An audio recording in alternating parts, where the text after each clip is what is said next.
toutes les crypto-monnaies liées à l'IA confondues, c'est 27 milliards. Ah ouais, mais même en crypto, il y a des projets qui lèvent 100 à 200 millions. Les crypto-monnaies solides aujourd'hui, elles ont un potentiel x10 devant elles pour continuer ce cycle. Mon très cher petit cash flow d'intelligence artificielle et de crypto, je te souhaite la bienvenue dans cette nouvelle vidéo avec mon ami Quentin. Salut.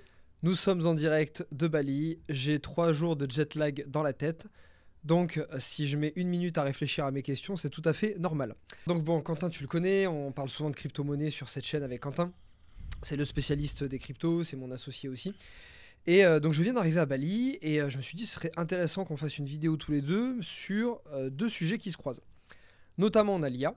L'IA qui provoque beaucoup de questionnements et qui intéresse de plus en plus de monde. Moi je vais donner ma vision de terrain aujourd'hui, c'est-à-dire moi qui fréquente beaucoup monsieur et madame tout le monde, des participants de formation, des clients, etc. Je vois beaucoup de gens, je suis en contact avec beaucoup de gens. Beaucoup se posent des questions, comment est-ce qu'ils peuvent appliquer l'IA au quotidien. Moi, je commence à l'utiliser maintenant très régulièrement. Je le fais utiliser à mes équipes depuis un petit moment. Et il y a un autre sujet, c'est le sujet de la blockchain. Et on a discuté récemment avec Quentin et il m'a dit qu'il y avait un lien qui était de plus en plus fort entre la blockchain et l'intelligence artificielle. Donc, étant donné que ce sont 2 très fortes révolutions, 2 révolutions mixées entre elles, il y a de grandes chances que ça fasse une très très belle révolution. Donc, ce qu'on va faire dans cette vidéo, je vais poser des questions à Quentin, mais je ne connais absolument pas le sujet. Tu me connais probablement la partie technique, développeur, informatique, c'est pas mon truc, hein, je te le dis, hein, tu le sais très bien. Moi, c'est l'immobilier, les questions pragmatiques. Donc j'ai fait exprès de ne pas m'intéresser au sujet avant, pour poser des questions les plus simples possibles à Quentin, et voire même des fois forcer un peu le trait du débutant et forcer le trait des questions très pragmatiques, pour essayer de rendre ça le plus digeste possible, le plus pédagogique possible, et qu'on puisse ensemble comprendre comment on va pouvoir faire un lien entre la blockchain et l'IA, et surtout quels sont les projets crypto, ça qui nous intéresse aussi en tant qu'investisseur, quels sont les projets crypto qui vont voir le jour en IA et sur lesquels on va devoir miser. Donc, comment on peut faire le lien aujourd'hui blockchain-IA? Est-ce qu'aujourd'hui c'est quelque chose qui est déjà lié? On a déjà des projets aujourd'hui qui existent, qui sont sur la blockchain, ou est-ce que c'est un futur qui est en train d'arriver? C'est déjà bien intégré, on a une tendance de marché qui a bien décollé en fait sur les derniers mois. Donc là, à ce jour, on est le 29 mars 2024. On a commencé à investir l'année dernière déjà, il y a 6 mois, dans les crypto-monnaies liées à l'IA. Entre-temps, il y a eu le buzz qu'on attendait, un début de tendance, mais on est encore en début de cycle. Donc le gros du gain sur ces crypto-monnaies reste à venir. Pas sur toutes, il y en a beaucoup qui ont pumpé, mais il en reste qui sont encore intéressantes. Et il y en a qui ne sont pas encore sortis, donc il y a des opportunités, on va parler de tout ça. Tu parles de quel buzz, pardon? Alors, c'est Nvidia, la fameuse entreprise qui est aujourd'hui la 3e plus grosse entreprise au monde en termes de capitalisation de marché, qui a en fait mis en avant ce marché de l'intelligence artificielle. Donc Nvidia, c'est l'entreprise qui produit depuis des décennies des cartes graphiques pour les ordinateurs et aussi maintenant des processeurs, donc qui amènent de la puissance de calcul aux ordinateurs. Et en fait, elle fournit aujourd'hui aux grandes entreprises comme Microsoft, Amazon ou les GAFAM ces outils-là pour que ces grandes boîtes puissent avoir les capacités finalement de développer leurs projets en ligne, d'avoir assez de ressources pour entraîner leurs intelligences artificielles du coup sur cette thématique et les entraîner et les mettre sur le marché. Donc c'est Nvidia qui a en fait mené la marche. Et à partir du moment où ChatGPT est sorti, puis Nvidia qui commence à être de plus en plus visible puisque son action monte en flèche, puisqu'on voit le besoin en fait en carte graphique qui augmente. Quand on a ça dans le marché traditionnel qui est mis en avant, eh bien ça impacte aussi le marché des crypto-monnaies. C'est le même narratif dans un marché qui est en relance et en tendance haussière maintenant. Les cryptos, quand il y a quelque chose dans le marché tradi qui marche, ça se réplique dans les crypto-monnaies. Et ça, tu le vois immédiatement, toi, sur tes charts? On le voit quasi immédiatement quand il y a un événement majeur. Donc, il y a eu les annonces. À chaque fois qu'il y a eu une annonce un peu particulière sur ChatGPT, par exemple, quand ChatGPT est sorti, il y a eu un premier gain d'intérêt. Ensuite, quand il y a une mise à jour de ChatGPT, il y a une poussée dans les cryptos. Récemment, il y a eu une grosse conférence que Nvidia a donnée, je ne sais plus où c'était, ça devait être aux US probablement, qui regroupait tous les acteurs de l'IA et aussi les acteurs crypto en IA. Et ce genre d'événement en fait vient consolider l'intérêt pour le marché. Donc ça n'a pas créé une grosse poussée l'événement même, puisque en attente de cet événement, justement, on a eu beaucoup d'achats sur les cryptos liés à l'IA. Mais ça vient consolider la confiance dans cette industrie et l'intérêt. Ok. Euh, Quel est aujourd'hui l'intérêt de l'IA sur la blockchain? En quoi ça renforcerait l'intérêt de l'IA ou en quoi ça renforcerait peut-être la confiance que peuvent avoir les utilisateurs envers l'IA? Donc déjà, on va essayer de redéfinir l'IA de façon très simple, puisque le but ici, c'est de vulgariser. L'intelligence artificielle, c'est utiliser des machines et de la puissance de calcul pour essayer de reproduire le raisonnement d'un homme et en fait rendre autonome une machine sur des prises de décision, grosso modo. Maintenant, on peut donner pas mal d'exemples de comment on pourrait utiliser l'intelligence artificielle, sans parler de blockchain pour le moment. Donc si on parlait immobilier, aujourd'hui, un système avec une intelligence artificielle seule ou plusieurs IA qui travaillent ensemble pourrait devenir ton assistant virtuel pour dénicher des opportunités en immobilier et les saisir pour toi. Par exemple, ça pourrait sonder le marché immobilier dans son entièreté, déceler les opportunités, donc en regardant les tendances de marché, en analysant les projets urbains à venir, en captant les fluctuations de marché, donc en anticipant aussi les besoins futurs sur une zone économique. L'IA pourrait planifier les visites pour toi. Ensuite, elle pourrait faire la négociation avec le vendeur, donc rédiger. En fait, tout ce que tu es en train de dire, j'ai plus de taf, quoi. Bah, tu pourrais tout déléguer. Elle pourrait également te trouver le meilleur financement. Et ça, quand tu dis ça, elle pourrait. Aujourd'hui, on a des outils qui sont capables de faire ça, même indépendamment les uns des autres. Alors oui, il y a déjà des outils. Il n'y a pas encore une boîte à outils qui viendrait tout faire pour toi, mais avec la techno qu'on a actuellement, pour un développeur spécialisé, ce sera très facile finalement de créer ces applications spécifiques avec les moteurs qu'on a déjà en IA. Donc comme je disais, on pourrait faire tout ça soit avec des entreprises séparées, soit avec une seule qui regroupe tout, jusqu'à construire ton plan d'investissement, aller signer l'acte même notarial pour toi. Et c'est là qu'intervient en fait la blockchain, c'est là qu'elle va pouvoir amener une plus-value à ce que fera déjà l'IA par exemple dans l'immobilier. Donc ce croisement blockchain et IA, grosso modo, déjà, la blockchain, elle va pouvoir permettre d'aller chercher beaucoup plus de données. Donc, elle va amener beaucoup plus de données à l'intelligence artificielle pour qu'elle soit capable de mieux sonder le marché. Comment c'est possible? Parce qu'aujourd'hui, une intelligence artificielle, elle est dirigée par une entreprise qui a accès à un certain set de données. Avec la blockchain, on va pouvoir permettre à n'importe qui dans le monde de fournir ces données, d'être payé pour les avoir fournies et qu'on les utilise. Donc déjà, on a accès à plus de data. Donc déjà, pour que l'intelligence artificielle fonctionne mieux grâce à la blockchain, il faudrait que plus de data soit sur la blockchain. Je prends l'exemple des ventes notariées. Aujourd'hui, on a accès au registre des ventes notariées, mais c'est pas sur la blockchain. Est-ce que demain, il faudrait que ce soit sur la blockchain pour que l'IA puisse y avoir accès? Alors, c'est pas la blockchain qui est un registre comme Internet où on a besoin de tout enregistrer. Tu as des entreprises, donc des projets sur la blockchain qu'on appelle des oracles. Donc, par exemple, il y a Chainlink qui est le plus gros aujourd'hui. Il y en a qui sont même spécialisés en IA comme Ocean Protocol, qui ont pour mission, à chaque fois qu'il y a une entreprise en blockchain qui va demander une information, d'aller chercher l'information sur Internet ou sur ces registres-là pour ensuite la traiter et l'amener. Donc, avec ces oracles, on a accès à tout ce qui est sur Internet aujourd'hui, tout ce qui est mis à disposition. D'accord. Si je reprends les cas d'usage immobilier pour faire déjà très simple ce qu'on a aujourd'hui, si tu ne l'utilises pas, les GPTs. Moi, c'est quelque chose que j'utilise maintenant au quotidien et les GPT, c'est très facile. Donc aujourd'hui, tu peux configurer ton propre chat GPT. Je te dis ça avec mon petit niveau de connaissance en IA parce que j'utilise 3 à 5 applications IA, donc j'en utilise pas beaucoup. En revanche, j'ai beaucoup travaillé pour les utiliser quotidiennement et bien les utiliser. Donc plusieurs GPTs, j'en ai fait un par exemple récemment pour mon équipe. À chaque fois qu'ils veulent me poser une question sur tiens, c'était quand ta dernière affaire immobilière et combien tu as fait de plus-value parce qu'on doit rédiger un document pour un article de presse et on a besoin de cette info plutôt que de revenir vers moi, j'ai donné un tas d'informations à ce GPT, je l'ai entraîné pour qu'il puisse répondre à ma place à mon équipe.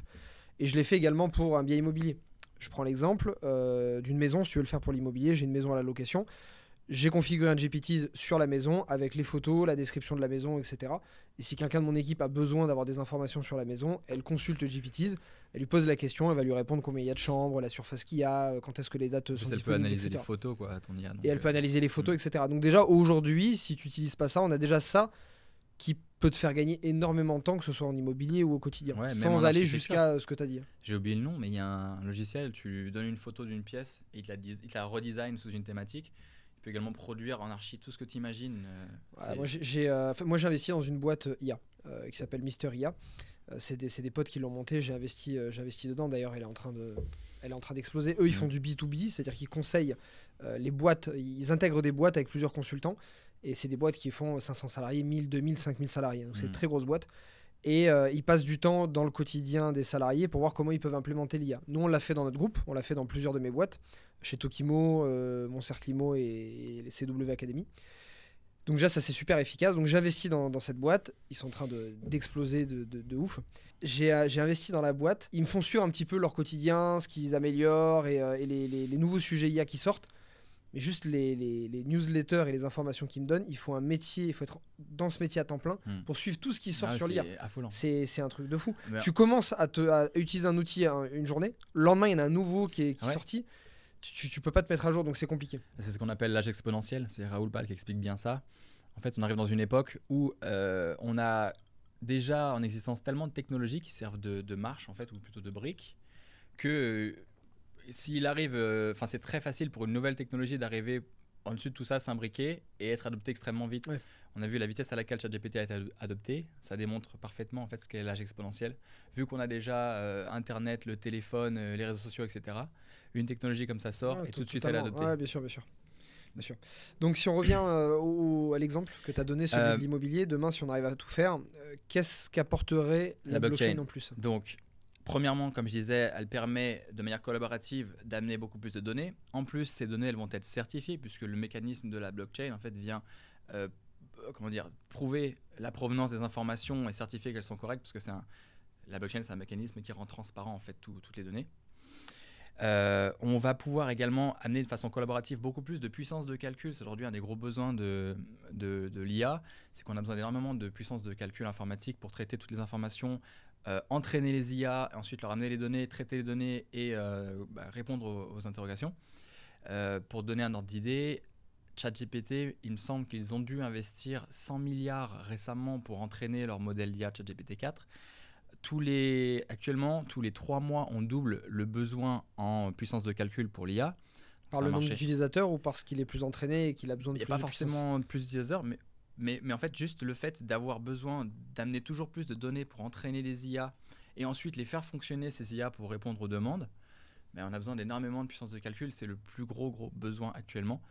Et donc, il y a une grosse pénurie, on en reparlera juste après, mais donc Nvidia, qui est le plus gros fournisseur aujourd'hui de cartes graphiques et de processeurs et aussi de cloud pour les données de l'IA, est sold out 6 mois à l'avance. Quand elle produit ces machines, elles sont réservées déjà aux GAFAM, donc personne d'autre peut y avoir accès. Et même en réservant en fait, ces cartes graphiques par exemple à l'avance, ça suffit pas à combler le besoin. Donc on a bridé aujourd'hui, malheureusement par défaut, on a bridé l'innovation. Il n'y a pas des petites boîtes justement qui sont en train de se monter et qui prennent ce marché-là? Alors c'est des projets blockchain dont je te parlerai tout à l'heure qui permettent en fait à n'importe qui d'amener de la puissance de calcul qu'il n'utilise pas chez lui avec le matériel qu'il a déjà. Ok, on regardera Nvidia déjà ce que ça vaut en termes de capitalisation. Tu m'as dit c'est la troisième aujourd'hui depuis peu, là c'est devenu la troisième plus grosse mondiale. Ouais. Derrière Apple et Microsoft, si je dis pas de bêtises. Ça doit être à mon avis de l'idée. Microsoft est la boîte qui verse le plus de dividendes dans le monde. Après, je viens de l'apprendre, après le gouvernement d'Arabie Saoudite qui a versé l'année dernière. J'en parlais avec Vincent justement sur une actu qu'on fait. D'ailleurs, qui sortira peut-être après cette vidéo. Normalement, je pense qu'elle sort le 1er mai, c'est ça, sur l'Arabie Saoudite. L'Arabie Saoudite a versé 80 milliards de dividendes l'année dernière.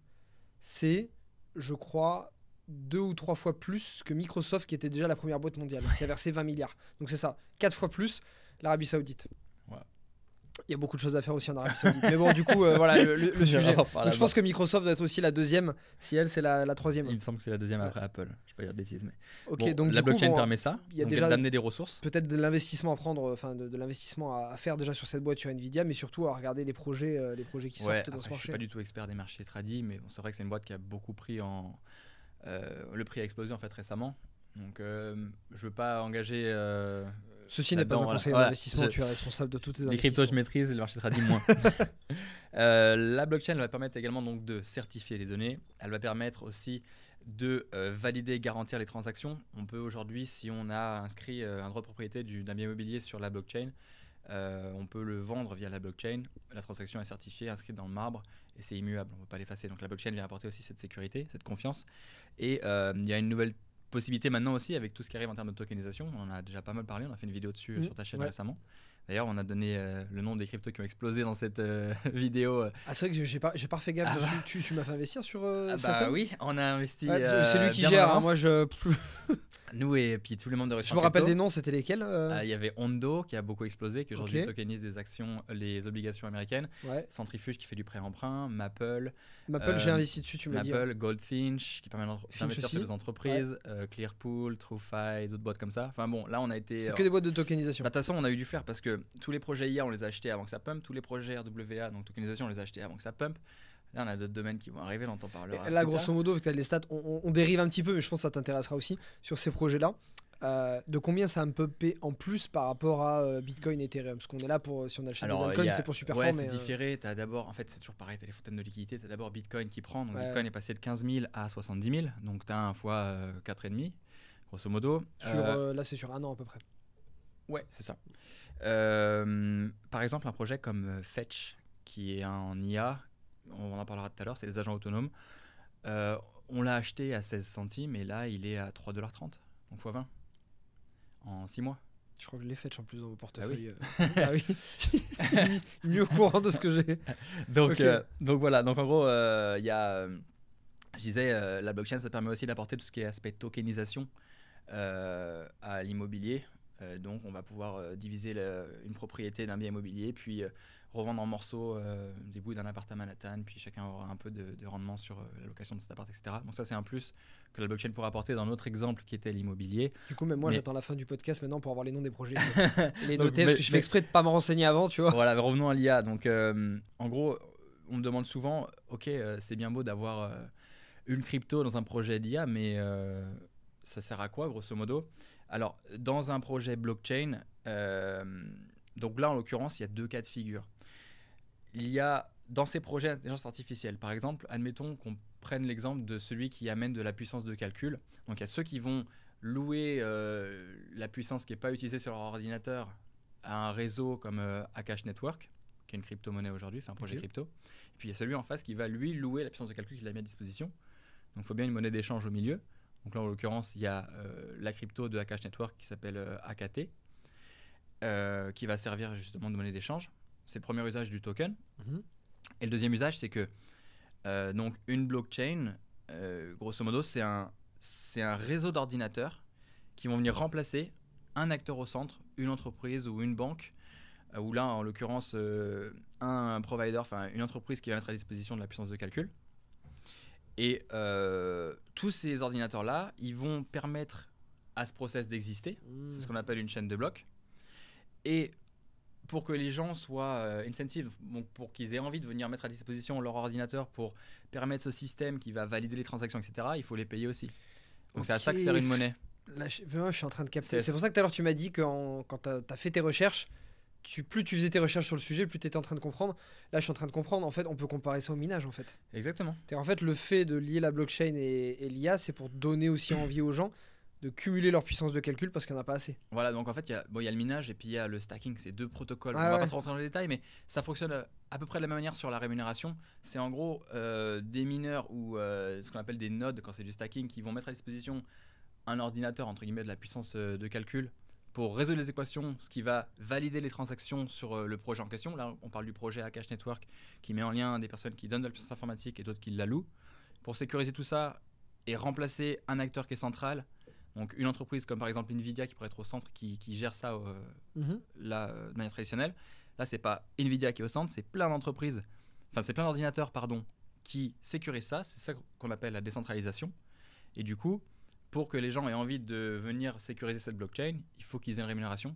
Donc le token de la blockchain en question, suivant le projet, qui est émise à ce moment-là, elle sert à payer ces gens-là qui viennent sécuriser la blockchain. C'est le deuxième usage. D'accord. Mais Nvidia, par exemple, Nvidia aujourd'hui ne gère pas et ne revend pas de la puissance de calcul. Ils vendent des cartes graphiques ou elle a les deux. Elle a un service aussi dédié au gaming surtout, où elle permet en fait à n'importe qui de louer de la puissance graphique en ligne pour jouer à des jeux vidéo s'ils n'ont pas un ordinateur assez puissant pour le faire de chez eux. D'accord. Et par exemple. Ils le font aujourd'hui pour l'IA ou peut-être qu'ils vont le faire? Bonne question, j'ai pas vérifié. Sûrement. Ça, s'ils ouvrent Je ce pense que- service, c'est aussi En fait, je pense que même eux, je veux pas dire de bêtises, mais je pense que même eux sont limités en fait par leur capacité de production. Donc à mon avis, tout ce qu'ils produisent déjà, ça part vers les fournisseurs. Parce que j'ai vu des boîtes, je sais plus si c'est Nvidia ou si c'est une autre grosse boîte qui a investi quelque chose comme 450 millions pour acheter une mine de Bitcoin pour justement utiliser la puissance des processeurs pour fournir Pour ça à l'IA aussi. pour de tu l'IA vois. aussi. Ouais, ouais. Donc tu vois, il y a un Tu besoin penses que c'est plus rentable aujourd'hui de fournir sa puissance de calcul pour l'IA plutôt que pour le minage? C'est une très bonne question. J'ai pas du tout les stats sur le Bitcoin, mais il me semble que quand BTC valait 40 000 $, il On parle fallait à de peu ça près. 3 jours avant le halving. Ouais, il me semble qu'il fallait à peu près un an pour rentabiliser une machine récente de minage. Mais là, je donne des stats un peu à la volée. Ouais, Je ouais. maîtrise pas le minage, c'est un domaine qui est vraiment à part. Voilà, c'est une question comme ça Ouais. m'intéressait. Mais- Si t'as la réponse d'ailleurs, et si tu fais du minage ou que t'as de la puissance de calcul IA, mets-le en commentaire, c'est intéressant. Ouais, carrément. Et en fait, bon, il y a ces deux usages hein, dans la crypto-monnaie. Donc en gros, là, on a un peu résumé ce qu'est l'IA, ce qu'est la blockchain, comment les deux peuvent se croiser avec l'exemple de l'immobilier. Et en termes de taille de marché, je reviens sur mes stats, mais aujourd'hui, les projets IA en crypto-monnaie, ça représente seulement 1% de toute la capitalisation des projets qui sont en blockchain aujourd'hui. Donc le marché des crypto-monnaies aujourd'hui, c'est 2,7 trillions, donc 2700 milliards de dollars de capitalisation de marché. On appelle ça le market cap en anglais. Toutes les crypto-monnaies liées à l'IA confondues, c'est 27 milliards. Donc c'est 1%. 27 milliards. C'est que dalle. C'est rien. Ça serait intéressant de regarder, on peut Bah- l'avoir aussi ça, les montants des levées de fonds dans la finance traditionnelle pour des startups liées à l'IA, je suis Ouais. persuadé que ça dépasse 27 milliards. Ah ouais, mais même en crypto, il y a des projets qui lèvent 100 à 200 millions. Non, mais c'est assez fulgurant. Et juste Nvidia, donc, qui est à, aujourd'hui, je crois que c'est 2270 milliards de valorisation, c'est 100 fois toutes les crypto-monnaies liées à l'IA. Donc, imagine le potentiel de croissance. Et si on prend, même si on prend ce ratio-là, toutes les crypto-monnaies, les crypto-monnaies solides aujourd'hui, elles ont un potentiel x10 devant elles pour continuer ce cycle. Puisque quand tu compares le cycle dernier et le cycle actuel, on regarde où on se situe à peu près dans le cycle en termes de timing, ce qu'on a vu en termes de prix. Et la zone équivalente il y a 4 ans, c'était à partir d'ici, les altcoins, donc les crypto-monnaies autres que Bitcoin et Ethereum, elles ont fait un x10 pour aller à leur sommet de cycle. Il y a un marché qui était un des leaders au dernier cycle, c'était la finance décentralisée, c'était environ 200 milliards de valorisation au sommet, donc 10 fois à peu près l'IA aujourd'hui. Là, on est dans un cycle où il y a beaucoup plus d'argent dans le marché. Ouais, on pourrait se dire que vu que le cycle, il y a beaucoup plus de capitalisation, Voilà. on fera un multiple certainement inférieur. Puis c'est un secteur qui est plus explosif encore que la finance décentralisée. Donc, si le marché en fait continue de croître, il y a de fortes chances qu'on ait au moins un x10 sur les cryptos liés à l'IA aujourd'hui. Et oui, Ceci parce n'est pas que à oui, conseiller moi je en parlais de plus forte capitalisation, mais sur des altcoins identiques à ceux il y a 4 ans. Mais si on prend des altcoins qui sortent aujourd'hui dans l'IA et qu'on les Il y a compare encore à mieux. des altcoins qui sont sortis il y a 4 ans de la finance décentralisée et autres, là on a de grandes chances de faire quelque chose de similaire. Alors, Je il vois y, ce que tu veux dire. il y a plusieurs choses.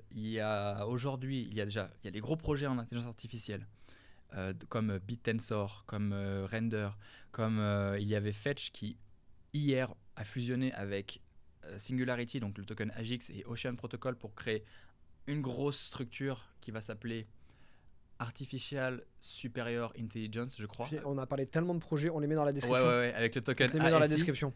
Ça, c'est des gros projets qui sont vraiment les fleurons, tu vois, de l'industrie, crypto et IA.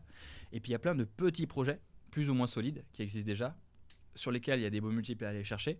Et en plus de ça, il y a tous les projets qui vont arriver, dont on parlera à la fin de la vidéo, où là, c'est pareil, il y a peut-être des très belles opportunités à aller prendre le jour où le token sort. Ok. Donc, On en parle maintenant de ces projets ou t'as encore des non, trucs à sur nous la fin, dire? parce qu'il y a des choses intéressantes à comprendre. Donc, le but encore de cette vidéo, c'est vraiment qu'on balaye le sujet en le vulgarisant assez pour qu'on. Ouais.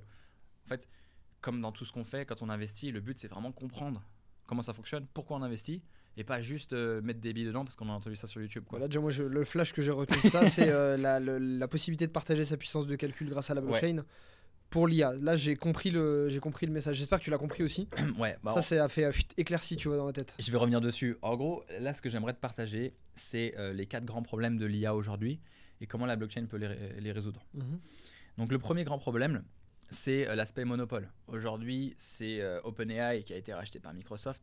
C'est une entreprise. Elle fait ce qu'elle veut avec les données. Il y a de la censure. Elle y met ses opinions politiques. On a vu ça. Et il y a de l'exploitation de données qui ne devrait pas être permise parce que c'est des données qui ont été collectées chez nous sans qu'on le sache et qui sont monétisées à notre insu. Elle met son opinion politique dans le Si tu ChatGPT. poses des questions à ChatGPT sur Je t'avoue, Trump, par exemple. Sur la politique, j'ai pas demandé, je t'avoue. Ah non, mais moi, je m'amuse pas non plus à le faire, mais pose des questions sur Trump et elle va te répondre avec l'avis de Microsoft sur Trump. Ok, Ouais, c'est pas du tout neutre comme réponse que te donne ChatGPT. je vais le faire juste après. Donc, donc, en gros, la blockchain, ça va amener, comme on disait, de la décentralisation, du fait que ce soit plus une structure. Donc là, en l'occurrence, tout à l'heure, on parlait d'NVIDIA, mais c'était plutôt Microsoft le bon exemple, qui va en fait donner accès à toutes ces datas. Ça va permettre d'amener de la transparence. Ça va permettre d'avoir des données qui sont certifiées, enfin, dans lesquelles on a confiance. Et ça rend ça participatif. Donc, Alors, pardon, je te coupe, mais sur les données dont on a confiance. Alors aujourd'hui, tout est centralisé sur OpenAI. Certes, ça peut être influencé pour la politique, mais globalement, on a des données qui sont assez correctes, qui sont bonnes. Comment est-ce qu'on pourra vérifier que les données fournies par tout le monde, en fait, finalement, par des milliers, des dizaines de milliers d'ordinateurs différents, comment est-ce qu'on pourra être sûr que ces informations sont bonnes? on va pouvoir être sûr de la source, déjà. Et après, quand on va croiser d'autres systèmes blockchain par industrie, on aura en amont généré des informations et des résultats d'analyse et d'études grâce à un système aussi décentralisé qui vient justement amener des infos qui ont été non censurées. Par exemple, dans la recherche médicale, il y a des projets qui sortent qui vont permettre à pas mal de scientifiques finalement d'amener leurs recherches, de les croiser sans qu'elles soient censurées pour répondre de la manière la plus neutre possible à une problématique. Et on va s'appuyer sur ce genre de données au fil du temps pour aller chercher des datas pour l'IA. Donc, in fine, dans un avenir proche, on aura beaucoup plus d'informations et de données qui seront de confiance sur Internet. Ok, pour faire très simple, comme Wikipédia. Voilà. C'est-à-dire chacun pourra apporter des informations. Il faudra prouver d'une légitimité particulière. C'est le jugement d'autres utilisateurs et l'entraînement par d'autres utilisateurs qui vont laisser les bonnes données finalement rester. C'est possible, ça reste à étudier. Je ne vais pas trop m'aventurer là-dessus parce que j'ai pas de manière très claire le cadre dans lequel cette source de données va évoluer. Mais déjà sur cet aspect, donc la blockchain va amener une forme de sécurité, de la confiance dans les données, plus de précision aussi dans le traitement des données. Ça va redonner la propriété à ces données. Donc la blockchain, ce qu'elle permet, c'est que par exemple, tu as toutes tes infos médicales aujourd'hui. Tu refuses qu'elles soient publiques, ou alors si elles doivent être publiques, tu veux être payé pour qu'on les utilise. Donc la blockchain va permettre ça. Et ça va permettre une forme de compétition. Plutôt que ce soit Microsoft qui est l'IA suprême qui crée Terminator et qui nous décime tous, eh bien on va pouvoir avoir plein de petites IA qui sont construites par un écosystème et qui vont servir à différents usages. Et voilà, apporter une forme de compétition, c'est toujours mieux de ne pas avoir un monopole dans un marché. Ok, donc ça reste globalement la même philosophie qu'a apporté la blockchain aujourd'hui dans la finance, c'est-à-dire le fait d'être sa propre banque, de gérer soi-même, de plus dépendre d'un autre grand méchant qui pourrait nous manipuler. Ouais. Ok, très bien. C'est ça. Deuxième grand problème de l'IA, c'est donc l'innovation et l'entraînement qui est bridé car on a un énorme besoin de données. Comme je disais, là, du coup, vu que c'est un process qui est ce qu'on appelle open source, donc public, accessible à tous, tout le monde peut y apporter sa touche et apporter ses données. Donc on a une plus grande pool de données pour avoir des IA qui sont plus performantes, plus intelligentes, grâce au fait que tout le monde puisse en amener. Troisième grand problème de l'IA aujourd'hui, c'est tout ce qui concerne les deepfakes. Donc un deepfake, c'est une fausse vidéo qui va vous prendre vous ou un acteur comme Tom Cruise, on a vu beaucoup, et lui faire dire des choses qu'il n'a pas dit. Ça peut avoir des grosses conséquences politiques, des grosses conséquences sur les marchés financiers. Et ça peut devenir extrêmement dangereux. Donc ce que la blockchain peut permettre aujourd'hui, c'est d'utiliser une identité digitale certifiée pour signer tous les contenus qu'on produit sur Internet et certifier l'authenticité de chaque contenu. Donc ça pourra permettre de combattre... Concrètement, parce que ça je ne l'ai jamais fait, mais aujourd'hui je vois passer une vidéo sur sur Instagram d'Elon Musk en train de dire qu'il faut tout mettre sur Doge. Et il y en a beaucoup. Et il y en a beaucoup Il y a beaucoup. Attention, c'est un des scams les plus répandus aujourd'hui. C'est des pubs sur Instagram où on voit le Tesla Coin ou le Elon Coin où il nous dit envoyez des Ethers à cette adresse et vous allez recevoir le Tesla Coin. Ça arrive tous les jours. Je reçois beaucoup de messages comme ça de mes membres qui me demandent si c'est legit. Oh là. Et ouais. Et typiquement sur une vidéo, on aura à un moment donné, je pense, un espèce de patch, tu vois, par exemple sur Instagram ou autre, qui certifié par blockchain que c'est bien l'auteur qui a créé cette vidéo, tu vois. Donc toi et moi, on aura à un moment donné sur nos comptes ces patchs-là probablement. Ok. Si on te demande de l'argent pour une crypto ou quoi que ce soit, ça n'est pas nous. Exactement. Non, ça n'est pas nous. On ne fait pas de gestion d'actifs, donc jamais on demandera d'envoyer des crypto-monnaies. Attention, c'est super important ça. Puis même, on vous envoie pas de message pour vous dire investis absolument sur cette crypto. Exactement, ça va péter, on fait pas non plus ça. Non plus. Quatrième et le plus grand problème qu'on a pas mal développé déjà, c'est justement l'énorme besoin en ressources. Comme je te disais, tous les 3 mois, on double le besoin en puissance de calcul. Donc, il y a d'une part le fait que Nvidia puisse pas produire assez de cartes graphiques et processeurs pour répondre à la demande. Mais aussi le fait que ça consomme énormément d'énergie pour produire ces machines et après les faire tourner, alors qu'on a un gros parc de machines qui est inutilisé aujourd'hui, potentiellement dans des zones reculées où l'électricité est moins chère, donc on pourrait vraiment faire de l'optimisation. Je vais te donner d'ailleurs un autre concept là-dessus juste après. Et du coup, ça rend beaucoup plus difficile d'entraîner une IA si elle est bridée, si elle n'a pas les ressources nécessaires pour se développer. On bride l'innovation encore une fois. Donc la décentralisation, le fait que le monde entier puisse donner ce qu'on appelle des GPU, donc ça veut dire Graphic Processing Unit, donc c'est des cartes graphiques qui sont en fait, grosso modo, ils branchent leur ordinateur sur Internet sur l'application, par exemple Akash Network ou Render, et Render va venir taper dans leur ordinateur pour rechercher de la puissance de calcul. Il y a aussi le cloud et le stockage de données. Il y a les boîtes comme Filecoin qui permettent de décentraliser le stockage de données. Une fois qu'on a permis en fait au monde d'apporter ces ressources, eh bien, on va pouvoir justement bien entraîner ces IA presque sans limite. Ça coûtera beaucoup moins cher. Je vais te réexpliquer pourquoi. Ça permet aux gens de monétiser leurs ressources, donc de louer leur matériel qu'ils n'utilisent pas aujourd'hui, soit des particuliers, soit même des grosses entreprises qui ont des gros parcs avec énormément de serveurs, tu vois, mais ils n'utilisent qu'une partie. Je te coupe, ça me fait penser à un truc ce que tu dis. En fait, je fais un parallèle avec l'immobilier. Donc là, ce que tu es en train de dire, c'est que pour motiver des personnes qui ont de la puissance de calcul, des ordinateurs qu'ils ne peuvent pas utiliser, pour les motiver, ils vont pouvoir gagner de l'argent grâce à ça, pour les mettre à disposition, pour utiliser ces ordinateurs-là, et donc pour des raisons aussi écologiques, de dépenses d'énergie, etc. On va avoir besoin de créer moins d'ordinateurs, moins de puissance de calcul, parce qu'elle est déjà existante. On compare ça dans le privé, parce que là c'est le privé, c'est des entreprises privées qui font ça. Pour motiver des gens à mettre à dispo leur puissance de calcul et des ordinateurs, on les paye. On fait le parallèle dans le public, c'est exactement la même chose que tu me dis dans l'immobilier. On a aujourd'hui des appartements qui ne sont pas utilisés, des biens immobiliers en France qui ne sont pas utilisés. On a des problématiques de la ZAN, donc la non-artificialisation des sols, où on va utiliser le maximum de biens immobiliers déjà utilisés pour les mettre à disposition des Français, parce qu'on manque de logements, on a des logements qui ne sont pas utilisés. Comment s'y prend le public ? Impôt. Ah oui, d'accord. Pour te donner envie de mettre à disposition ton logement, on va mettre de l'impôt. Donc augmentation des taxes sur la plus-value ou réduction d'impôts éventuellement. Donc en fait, je trouvais ça marrant ce que tu dis, c'est que dans le privé, incitation, tu gagnes de l'argent. Dans le public, incitation, impôt. Ouais. Pour t'orienter à droite ou à gauche. Tiens, on a moins envie de meubler. Hop, plus d'impôts. Hop, on va envier vers le non meublé. Comme un Pinel. On te donne une économie d'impôts, on t'envoie vers un piège. C'est ça, c'est toujours l'arme du gouvernement. L'impôt pour t'amener à droite ou à gauche. L'optimisation des ressources. Si on peut tourner autour de ça, il y a un concept que je trouve fascinant. Je vais essayer de l'expliquer de manière assez simple. Aujourd'hui, ce qui est dingue avec la blockchain, c'est qu'on peut produire de l'électricité, produire de l'électricité dans des zones très reculées et l'utiliser sur place. Pourquoi c'est important ? Parce que aujourd'hui, quand on produit de l'électricité, je crois qu'on ne peut pas l'envoyer à plus de 500 miles. J'ai pas de la donnée, mais je sais qu'on est limité par les envois.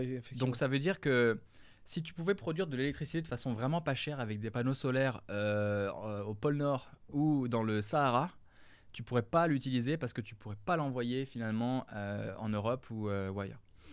Et il y a un modèle qui existe avec Bitcoin et c'est pour ça qu'il y a des fermes de Bitcoin qui sont très reculées aujourd'hui. Et d'ailleurs, c'est pour ça qu'une grande partie du parc de minage en Bitcoin est l'énergie verte, contrairement à ce que les médias vous disent. On va aller justement au milieu du désert, avoir un champ panneau solaire, alimenter une ferme de Bitcoin.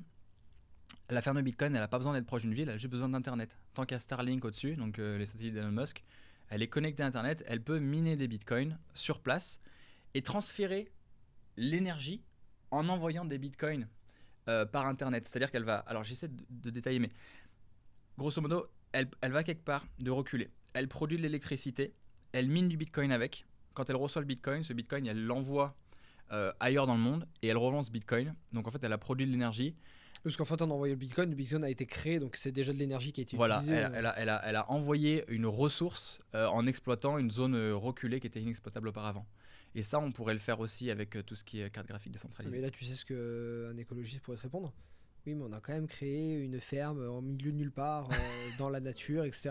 On sauvera pas tout le monde. Oui, on sauvera pas tout le monde. Moi, je les reçois, les commentaires.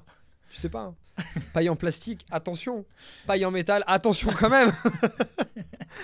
Paille tout court, on est à Bali. Je crois l'endroit où tu as toujours des restaurants où tu. Pour la petite anecdote, je la prends jamais la paille. Attends, regarde la preuve, là, j'ai une coco en dessous, il y a une paille. Alors, non, c'est pas du plastique. Recyclable. C'est écrit dessus Straw Bio-based Cassava Straw from Indonesia Farmer.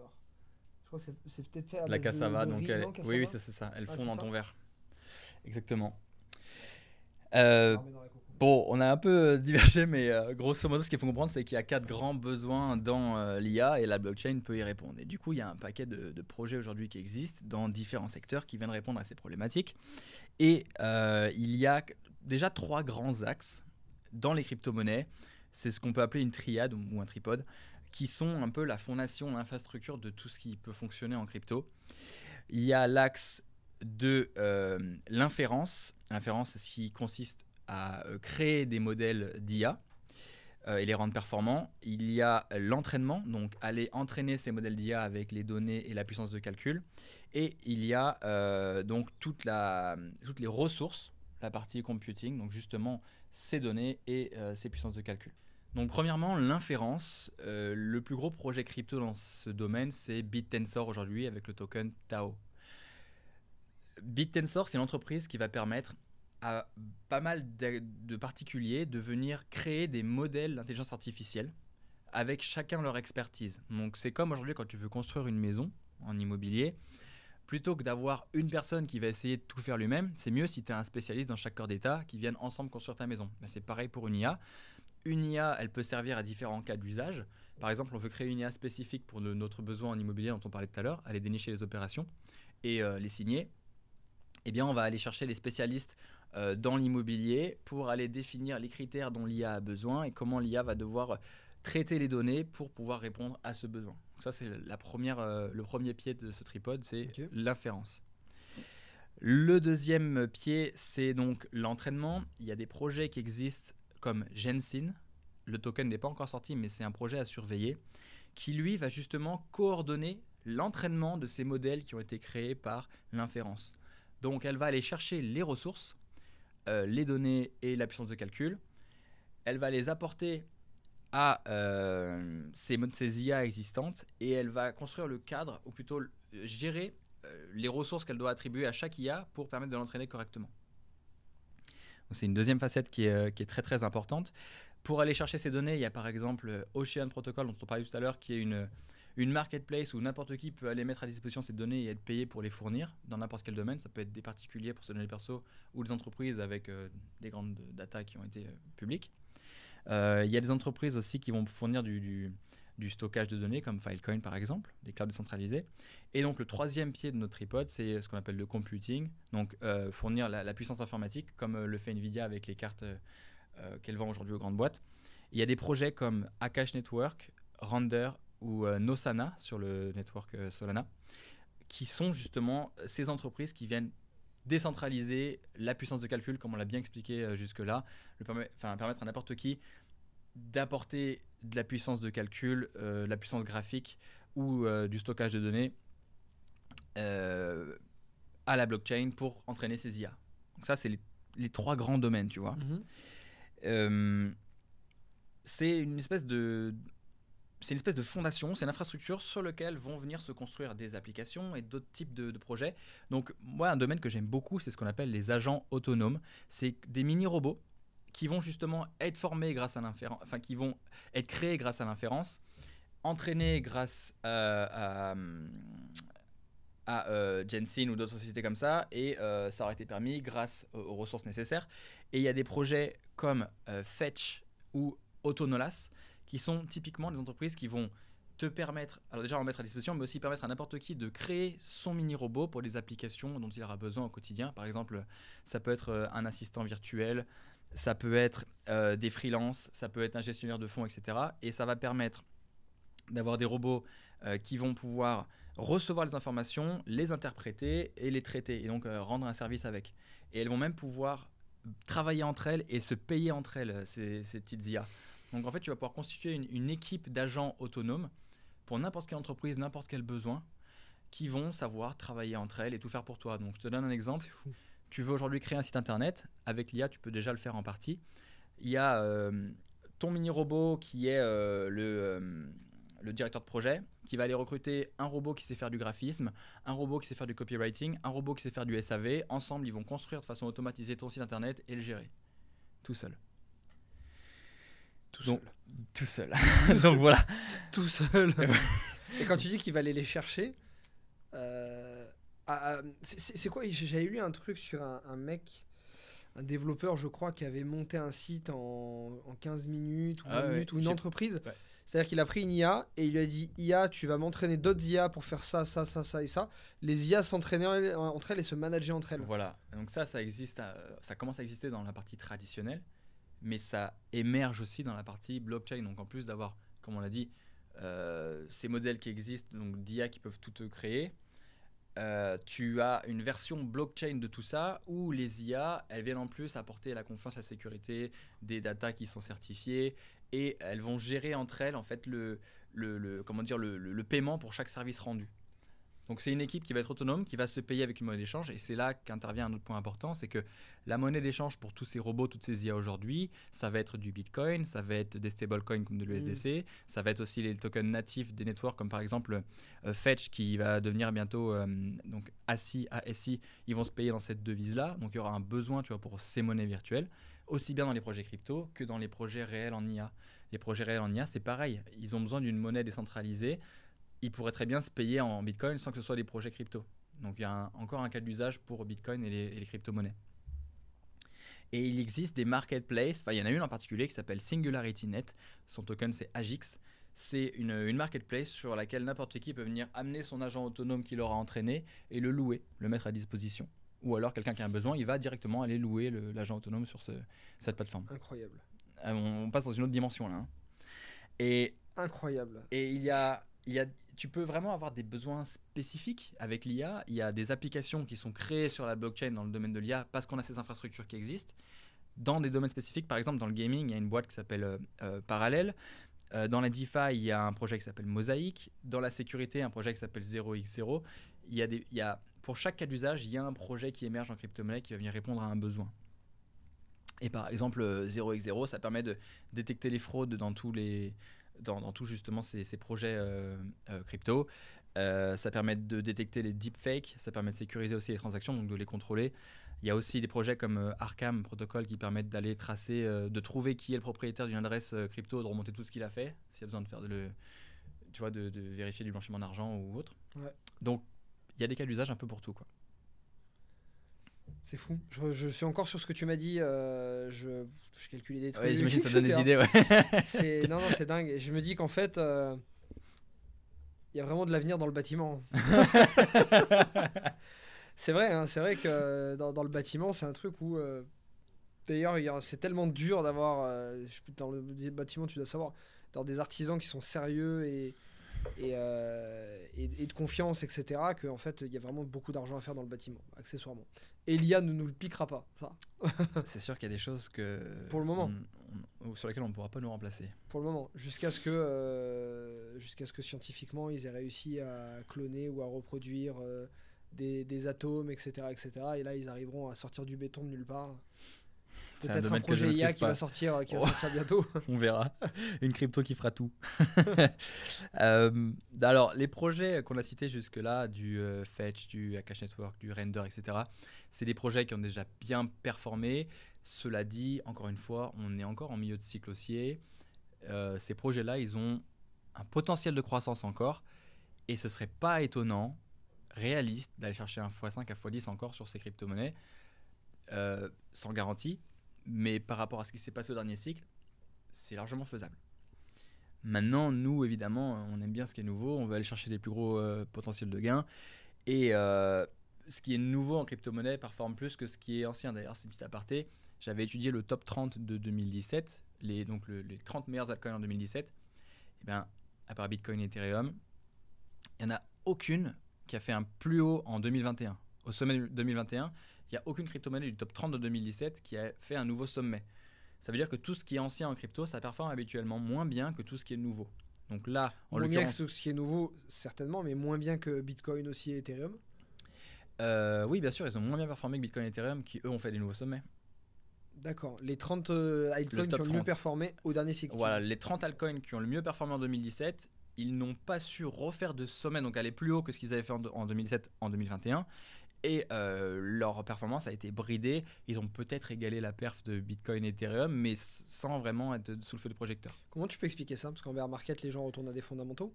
Il y a plusieurs choses. Parce que tes projets n'étaient pas viables ou Alors déjà, le sont, mais ils n'ont pas besoin de capitalisation si grosse. En bear market, de toute façon, tout ce qui n'est pas Bitcoin et Ethereum, généralement, ça prend une claque parce qu'il y a une bulle spéculative qui est plus forte dessus.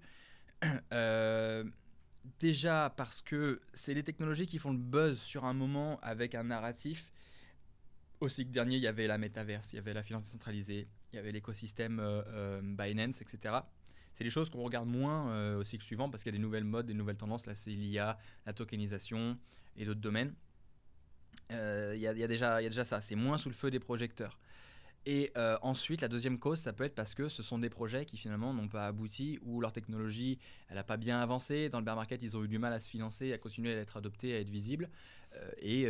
Aujourd'hui, c'est plus ceux qui vont chercher des clients et qui connaissent une adoption, puisque le prix d'une crypto-monnaie, c'est juste le reflet de l'usage de la technologie. Donc il y a la partie spéculative qui vient faire bouger plus fort le prix, mais la valeur juste d'un actif, la valeur de base, elle est définie par l'offre et la demande qui vient de l'adoption d'un projet. À quel point il y a des personnes qui vont se servir du produit ou du service. Et donc on aura besoin de la crypto pour le faire fonctionner, grosso modo. Alors, si on veut aller chercher des nouveaux projets,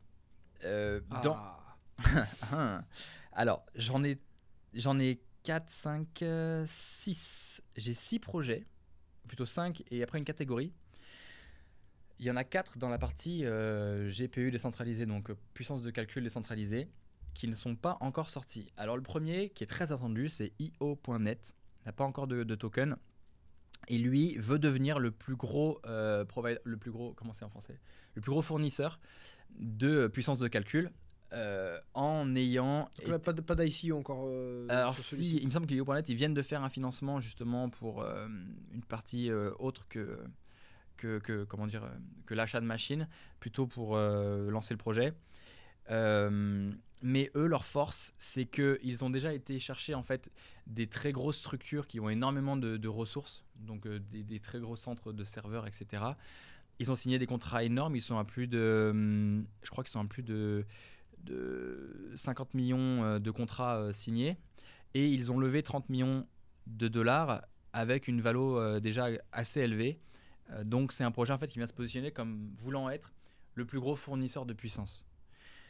À suivre, le projet n'est pas encore sorti, enfin la crypto-monnaie n'est pas encore existante, on n'a pas encore d'informations, mais le jour où elle sort, il faudra voir la valorisation qu'elle aura à l'instant où elle sort, et puis aussi analyser les données économiques du jeton. C'est une partie un peu plus technique, voir si c'est intéressant d'acheter quand elle sort. Déjà de ce que tu as expliqué tout à l'heure, on part d'un marché où il y a un énorme besoin, qui est grandissant et où on a un manque. Exactement. Et cette puissance de calcul, ils vont aller la chercher auprès d'autres utilisateurs. Là où elle n'est pas exploitée encore. Donc eux... Ce que tu expliquais tout à l'heure, c'est-à-dire en fournissant ou en offrant soit des particuliers, soit des grosses entreprises qui ont un parc d'ordinateurs qui ne sont pas exploités ou pas pleinement exploités, sur lesquels on peut aller chercher la puissance. Alors, je te dis, j'ai 4 acteurs dans ce domaine. IO.net, eux, veulent être le plus gros fournisseur. Il y a un deuxième qui s'appelle GPU.net. Eux, ils se concentrent sur le B2B et ils veulent aller chercher que des cartes graphiques ultra performantes. Chez Nvidia, il y a différentes catégories de cartes graphiques avec différentes puissances de calcul. Les plus chères sont à 100 000 $. Mais même si tu as les moyens, tu ne peux pas te la payer parce qu'elles sont réservées en avance par les grosses boîtes. Et eux, en fait, GPU.net, qui en ont, veulent se focus sur un marché B2B de précision en ayant cherché que des machines ultra performantes. C'est leur positionnement. Accessible pour les particuliers, du coup Euh, je, oui, je pense que oui. J'ai pas la précision dans mes notes, mais oui. Tu vois venir ma question ou pas? Euh, Combien tu- ça va coûter? Ouais, Combien on peut le louer? alors justement, c'est un point que j'ai pas développé, mais le fait que ce soit décentralisé, ça vient réduire drastiquement les coûts en fait de cette puissance de calcul. Parce que D'accord. à la base, c'est toujours pareil. Tu as un monopole qui fournit toute la puissance de calcul. Ah oui. Ils font le marché et les prix. À partir du moment où il y a beaucoup plus d'offres pour la même demande, le prix descend. Hmm. Et là, on va chercher des gens qui n'étaient pas spécifiquement dans l'optique de faire de l'argent avec cette ressource. On leur dit, vous pouvez la mettre à disposition, le tarif qu'on peut vous avoir, c'est tant. On vient vraiment diminuer les coûts de la puissance de calcul et du coup aussi rendre plus... Ouais. enfin, augmenter la Imagine si puissance demain tu as d'innovation. 20% de rendement de ton ordinateur parce que tu as acheté une carte graphique, Voilà. je sais pas, 50 000 dollars et que tu arrives à en tirer 15-20 000 dollars par Voilà, an. bah, c'est exactement la même chose dans Ouais. pas mal de modèles en blockchain, comme par exemple Flux Protocol, qui est un projet qui fait du stockage de données. C'est un cloud décentralisé. Il me semble qu'ils sont, je crois que c'est, je sais plus si c'est 8 ou 20 fois moins cher que AWS Ok. pour un même service, quoi. J'ai plus les chiffres de minage, pourtant j'ai rencontré des fois pas mal de monde qui avait enfin, de fermes. Des fermettes, on va dire ça, des petites fermes de minage. Il y en a qui le faisaient de chez eux avec 2-3 ordi. Il y en a un, c'était un peu plus évolué, ils avaient des vrais grands bureaux où ils le faisaient.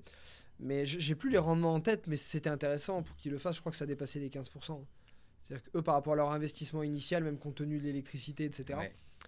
Ça dépend de pas mal ça de sortait au facteurs, moins, hein. je pense, de 15%. Sinon, ils ne le faisaient pas, je pense. Je sais pas.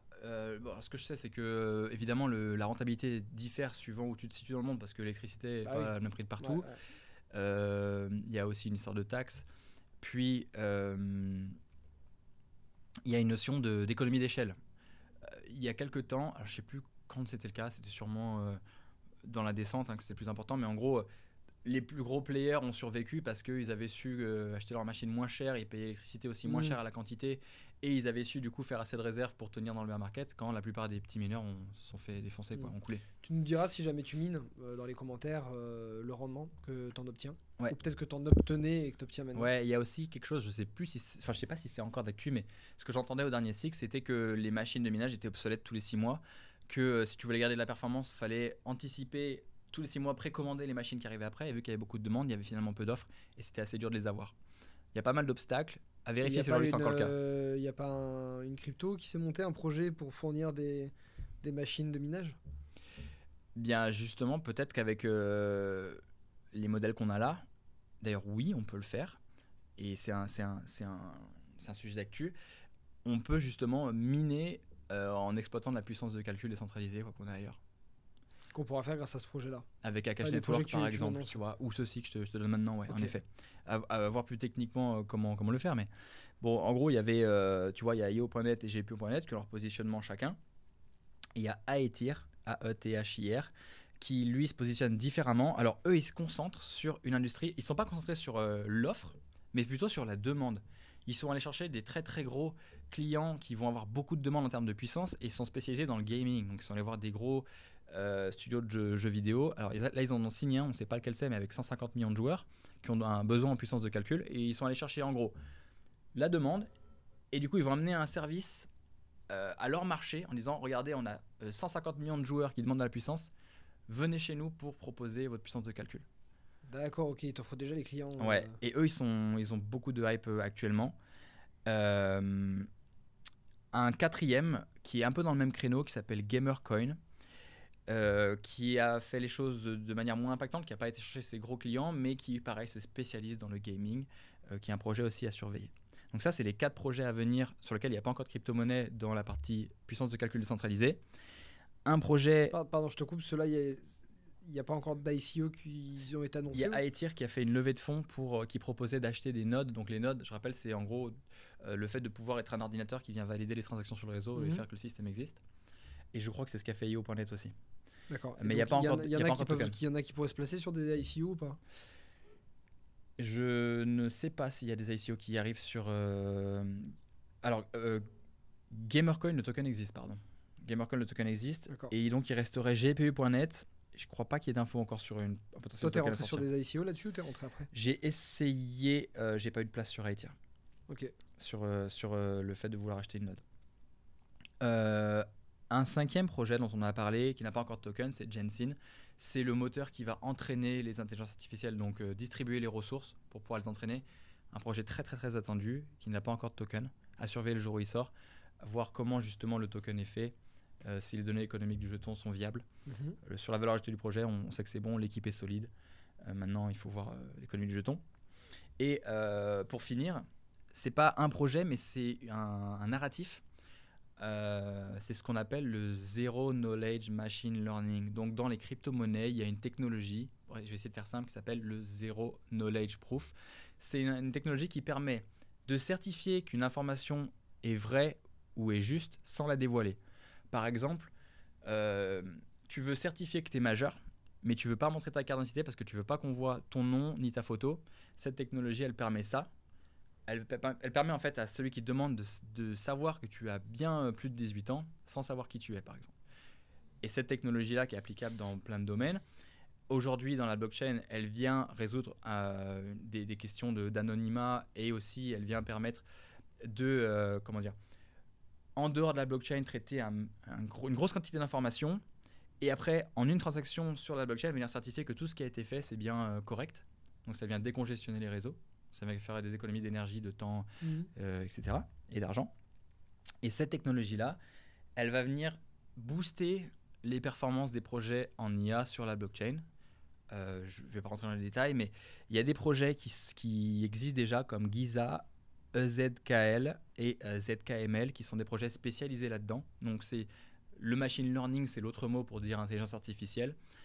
Spécialisés dans la technologie Zero Knowledge, et il y en a qui vont se spécialiser dans certains domaines, comme on disait le gaming ou autre. Donc c'est un narratif à surveiller et qu'on pourrait développer plus tard si besoin.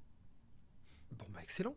Voilà. Bon, on en a eu plus que ce qu'on voulait. Ouais, je sais pas combien de temps durera cette vidéo, mais il y a eu pas mal de choses. Ok, bah écoute, j'espère que c'était clair pour toi. Moi déjà en tout cas j'ai compris l'intérêt de la blockchain pour l'IA, c'est cool. On a les projets qui nous intéressent, je pense que c'était ce qui t'intéressait le plus aussi dans la vidéo, mais c'est bien que tu comprennes aussi ce dans quoi tu investis. Donc très bien, Quentin, je te remercie. Plaisir. Cette vidéo va sortir normalement le 16 avril, et on va en faire une autre qui sera l'actu. Je pense, tu sais, je publie des actus tous les premiers mardis du mois. Et en général, les actus, c'est sur l'immobilier, l'éco de manière générale. Là, on va en faire une focus crypto. Puisqu'on on a le halving qui va arriver dans quelques jours. Il y a les ETF sur Ethereum. Il y a beaucoup d'autres choses qui vont en découler. Il va se passer encore d'autres choses qu'on ne sait pas. Donc à mon avis, on fera un gros récap de tout ce qui va se passer sur le mois d'avril. Et cette vidéo sortira, à mon avis, pour début mai. Voilà, le premier mardi du mois de mai. Voilà.